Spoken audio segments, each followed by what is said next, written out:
दोस्तों अब देख रहे हैं लिटरेचर से जो आपके बुक से जो क्वेश्चंस पूछे जाते हैं एग्जाम में, जो छोटे से 4 लाइनें दी जाती है और उनसे क्या क्या क्वेश्चंस आ सकते हैं।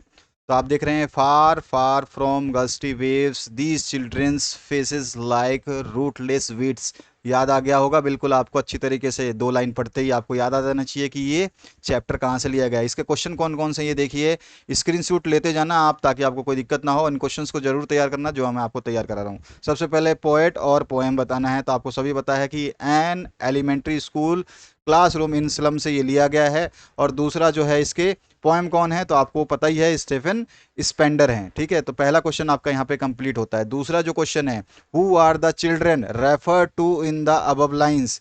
तो यहाँ पर जो है निम्न पंक्तियों में, उपरोक्त पंक्तियों में जो है निर्देशित बच्चे कौन हैं, रेफर जो किए गए हैं वो बच्चे कौन हैं। तो आंसर हो जाएगा these are the children from the slum areas. तो ये वो बच्चे हैं जो स्लम क्षेत्र से हैं। ठीक है ना, स्लम एरिया के इसमें बच्चों को मेंशन किया गया है। तीसरा जो क्वेश्चन है अगर हम बात करें तो इसमें पूछा गया why is the boy called unlucky here. तो यहाँ पर सीधा सीधा लड़के को बदकिस्मत वारिस क्यों कहा गया है। वारिस होते हैं ना, अनलकी हियर मतलब बारिश होता है। वारिस वारिस बारिश वाला बारिश नहीं, बादलों वाला बारिश नहीं, बारिश जो उत्तराधिकारी बोलते हैं। तो why is the boy called unlucky heir. तो यहाँ पे जो आंसर आएगा, because he has inherited twisted bones and diseases from his father. क्योंकि उसे अपने पिता से मुड़ी जुड़ी हड्डियां और रोग विरासत में मिले हैं, इसलिए जो है इसको क्या बोला गया है, बदकिस्मत वारिस। और इसके बाद चौथा जो क्वेश्चन है, what does the poet mean by rat ice. तो रैट आइस का जो है इसका मतलब क्या है, चूहे की आंख से कवि का क्या तात्पर्य है। तो आंसर हो जाएगा it means terrified eyes like that of red. इसका यह अर्थ है कि चूहे की तरह घबराई हुई आंखें। ठीक है, तो यहां पर जो है आंसर हो जाएगा इट मीन्स, हम लिख देंगे the poet means by rat's eyes is terrified eyes like that of rat. ठीक है, या डायरेक्ट आप ये भी लिख दोगे तो आंसर आपका कंप्लीट माना जाएगा। तो चूहे की तरह जो है घबराई हुई आंखों से इसका तात्पर्य है रैट्स आईज। ठीक है, तो यहाँ पर जो है ये आंसर हो जाएगा।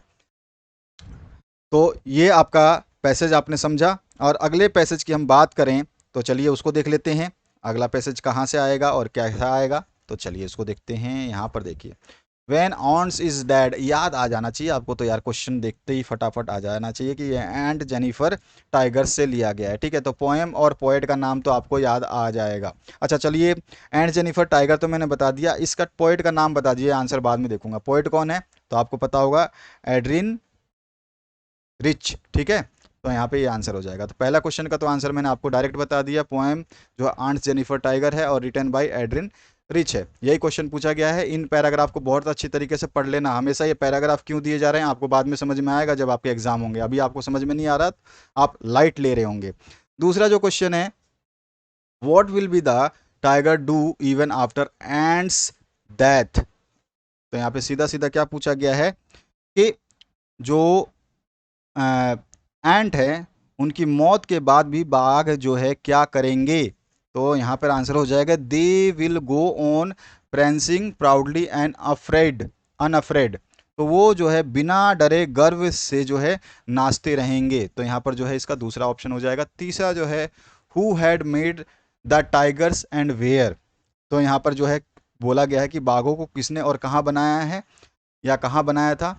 तो यहाँ पे Aunt Jennifer had made the tigers on the piece of wool as embroidery. ठीक है, तो यहाँ पर जो आंसर हो जाएगा हमारा कि एंट जेनिफर ने टाइगर्स को ऊन के पीस पर एम्ब्रॉयडरी के द्वारा बनाया था।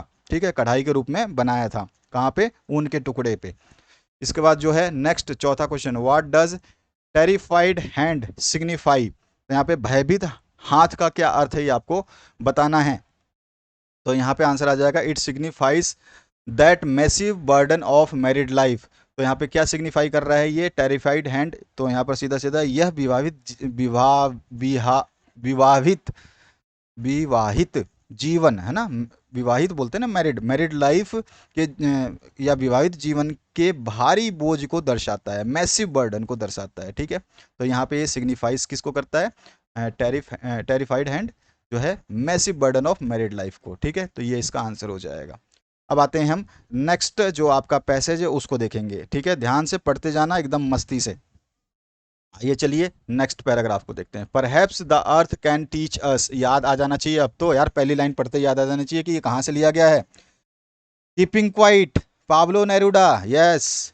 तो यहाँ पर चलिए कीपिंग क्वाइट, और हम बता देते हैं स्टैंजा का। तो सबसे पहले कीपिंग क्वाइट से है, और पाब्लो नेरुडा जो है इसके लेखक हैं। दूसरा क्वेश्चन पूछा गया what can the earth teach us, तो इसमें पूछा गया पृथ्वी हमें क्या सिखा सकती है। तो आंसर देते हैं हम दूसरे क्वेश्चन का, the earth can teach us that by stopping our activities for a while we can restart them in a better way. सीधा सीधा पृथ्वी हमें सिखा सकती है कि हम अपनी गतियों को कुछ समय के लिए रोक कर हम उन्हें बेहतर तरीके से फिर से शुरू कर सकते हैं। ठीक है, दोबारा बोल दूं, पृथ्वी हमें सिखा सकती है कि हम अपनी गतिविधियों को कुछ समय तक रोक करके जो है हम उसको दोबारा बेहतरीन तरीके से फिर से शुरू कर सकते हैं।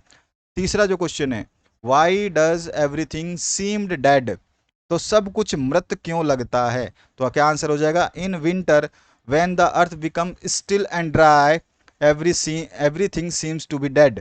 तो जब शीतकाल यानी कि ठंड होती है, जब पृथ्वी शांत और शुष्क हो जाती है, तो सब कुछ जो है डेड प्रतीत होता है, मरा हुआ प्रतीत होता है। तो ये तीसरे का आंसर हो जाएगा। ध्यान रखना आंसर से इसी तरह से क्वेश्चंस बनेंगे। What does the poet want us to do when he counts up to 12, कभी हमसे क्या चाहता है जब वह 1 से 12 तक गिनता है, क्या करने को चाहता है। तो आंसर हो जाएगा हमारा, the poet wants us to introspect our activities when he counts up to 12, कभी चाहता है कि जब वह 12 तक गिने तो हम अपनी गतिविधियों का जो है आत्मनिरीक्षण करें, या कैसे है ना, खुद सोचें, उसके बारे में सोचें। आत्मनिरीक्षण बहुत अच्छा शब्द रहेगा, तो उसको आत्मनिरीक्षण करें, हम खुद देखें कि हमारी गतिविधियां सही हैं या गलत। तो इस तरह से ये आंसर हो जाएगा।